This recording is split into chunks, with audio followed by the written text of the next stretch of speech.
Good morning, good afternoon, good evening. How are you doing? I hope you're doing fine. It's Teshua Jogona here on Teshua Jogona Vlogs. How are you? How are you keeping on? I hope you are safe.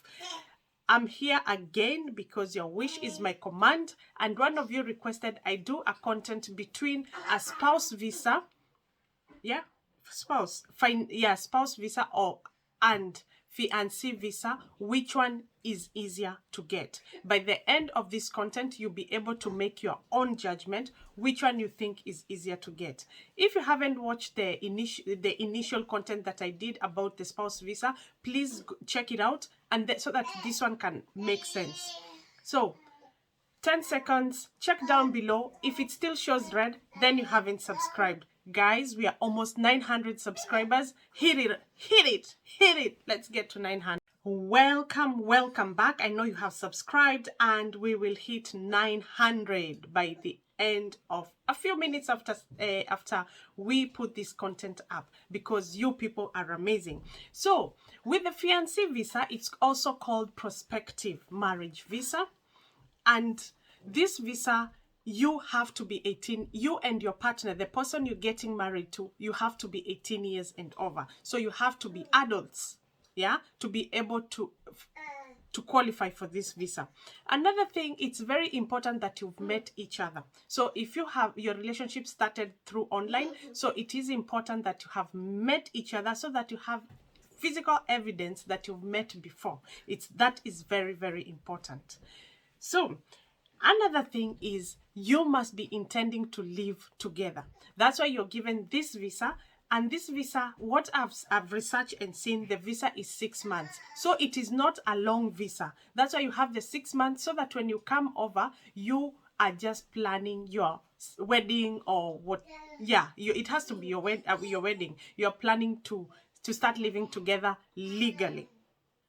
So your partner, the one inviting you, must be earning 18,600, which from what I've seen or research, I can see this is the same amount that you require to be earning on the spouse visa.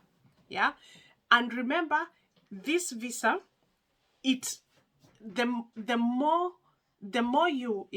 people you invite, or the more dependents you invite, then the amount of money that is needed from you is more, if I'm making sense. So the money they will want to see from your account, or the money that they want to see you are earning, will be more compared because of the amount of people you are sponsoring to come to the UK. What I've gathered is it's very important. Probably you met online, for example, and your partner or your fiancé came to visit you in the country that you are, India, Ghana, whatever country you are, Kenya, and probably you conceived at that point. If you happen, maybe it took long, and if it happened that you got pregnant and you have a child, or maybe you have an adopted child together, it's important to first leave the child, yeah, come as the fiancé, leave the child if possible, come finish what you're supposed to do, that is getting married, and then applying for the spouse visa. Sorry about that noise. Yep. So that after you finish, because after this visa is 6 months, so when you get married, you do your wedding and blah blah blah, you can now invite your dependents, which can be the adopted children, and or children probably you had together before you got married, if that is making sense, because it's gonna be hard, a bit tricky. You're not ready a spouse, and then you are bringing dependents with you. So another thing is, it's very important both of you have enough funds. As much as the person inviting you needs to earn from a minimum of 18,600 per annum, both of you need to have enough funds so that you will not rely on government funds. Remember, you are here for 6 months and your visa does not require you to work. So on the 6 months that you're here, you cannot work, unfortunately. So, but looking at the spouse visa, when you get the spouse visa, when you're applying for the spouse visa, that means then when you get here, you are allowed to work because you're married already, you've come to join your husband. But when it's the fiancé visa, it is 6 months, you are not allowed to work. So they will check if you have enough funds to sustain you until you apply for the spouse visa. And remember, the spouse visa is also money. You need money for it. Also, the person inviting you should have suitable accommodation to show that, and accommodation is very important in all aspects of invitations. Like if you're inviting someone as a visit visa, if you're inviting someone, any type of invite, accommodation is very important, and physical address. Remember, here they even have law of how many people can live in a certain how many, if a house is 1 bedroom, so it just looks, if a 1 bedroom house looks reasonable to probably live a family of 4, that is mother, father, and it can live 2 children, mostly if they are of the same sex, like 2 little girls or 2 little boys. But the more you conceive, you need a bigger house. And even that 2 bedroom with 2 children, it still sounds like it's small. Yes, because you'll find like most 2 bedroom houses, the second one is small. Most 3 bedroom houses, the third one is small. So yes, so it is very important they have a suitable accommodation for you. So they will, when they're sending you the supporting documents, then they will have to include their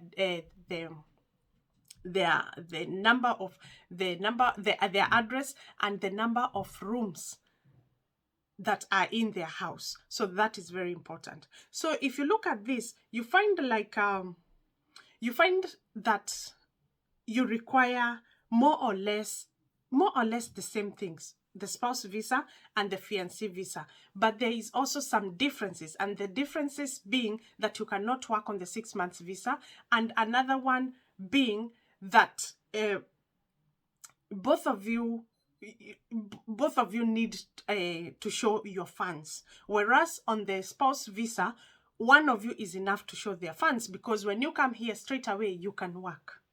Yeah, so you won't be relying on government funds, you can work. But for the fiancé visa, you have to show your money.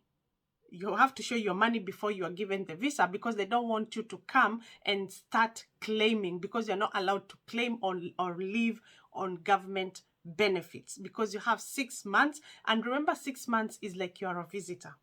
That's why they're expecting you to get married by the end of the 6 months. I hope, guys, have made sense. And looking at both visas, I hope that you'll be able to make that judgment, that right judgment, which visa is good for you. Yeah, and I hope it helps. I hope it helps. Until next time, guys, please continue sharing, subscribing, and I always say, it might not be useful to you, today's content. Tomorrow I might make a content that is useful to you. So if it's not beneficial today, remember there might be a cousin, a sister, an aunt, or someone that they're looking for this information. Please share it out. Another thing, like the video, comment. Let's keep the interaction going, because I knew that I needed to make this content because someone asked a question. So that's how we interact, and we continue getting knowledge, and like we said, empowering ourselves. Knowledge is power. Until next time, guys, please take care, be kind, and stay blessed.